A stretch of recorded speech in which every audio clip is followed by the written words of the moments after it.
अदिनिया वर्षे अधिक क्षतिग्रस्त होची जगतसिंहपुर जिला काली जोठी चलित खरीफ धान फसल को देखा पेट पूरी जाउतला आज अमल समय चाषी बिलरू ओदा जुड़ुबुड़ु गजा धान को देखि कांदुछि। वर्ष जाकर सुनार फसल को आखि सामने उजुड़ी जीवा देखे चाषी आखिरु निद हजि जाइछि। केमिति बंचिब कौन खाइब केमिति ऋण परिशोध करिवे से नै मुंडरे हाथ दे बसिछि चाषी। जगतसिंहपुर जिला रघुनाथपुर ब्लॉक जीरा गाँव चाषी सहित अधिक आलोचना करछन्ते आम जगतसिंहपुर प्रतिनिधि दीप्ति महांती। लगाण वर्षा एवं अदिनिया वर्षा व्यापक क्षतिग्रस्त होती चाषी कूल आम देखा आम अच्छे ओडिशा पंचायत अच्छु ओडिशा गाँव भी अच्छु जो कि जगतसिंहपुर जिलूर एवं जिला बाहर को हजार हजार हेक्टर पनीपरिया जाए बाहर को जाए कारण यही ओडिशा गाँव में ओडिशा पंचायत रे विभिन्न प्रकार पनीपरिया करा जाए। आम पाखे बर्तमान ये लगाण वर्षा अदिनिया वर्षा व्यापक क्षतिग्रस्त होती चाषी कूल एपटे माने कोबी टू मूला पनीपरिया सब धोई जाइए नष्ट हो जाइए पोक लगे कोबी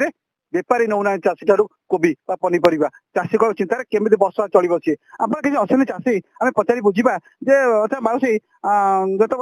जो वर्षा लगाण वर्षा है जो केमती कौन धोई आप केमी नष्ट हो सब तो नष्ट होगला पोक नागिगले खाईगले आउ किसी नाही कि औषध मारिया पैसा नाही करू कौन जो पैसा जी खर्च है सी भी उठिला ना एमती लोकसाणी धान गला सब तो गला कौन आ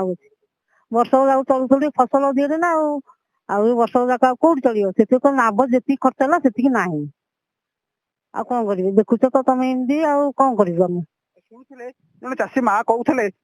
वर्ष जाकर यू जहाँ रोजगार हुए वर्षा पिला छुआ चलती पाठ पढ़ती घर काम घर खर्च हुए सब धोईगला नष्ट होगा ये पानी रे वर्षा पानी रे सब चिंतार अच्छे से कौन करेंगे आप कि चाषी अच्छे मौसा पचारि बुझा जे आप चिंतार थे बसते बिल को कोबी पाखे बसते मौसा कोबी तो कोबी लगे बंधा कोबी फूल कोबी सब लगे ये वर्षा जमी है से सब फिटी जामती परिस्थिति कौन आम कियारी गला कोबी सब फिटी जाऊँगी बेपारी नौना सब सड़ी जाऊँगी कौन फूल फोपाड़ी दौर काटिक उपाय ना से बेकार हो जो पैसा खर्च बेपारी नौना सब पोपड़ा हो फिटीगला कोबी बेपारी कहीं ने कौन कौन खेती औषध दी दिन थे आम पकाऊ सब प्रकार मूलिया कम सब किसी पैसा पिछी अधे भी उठिनी आम।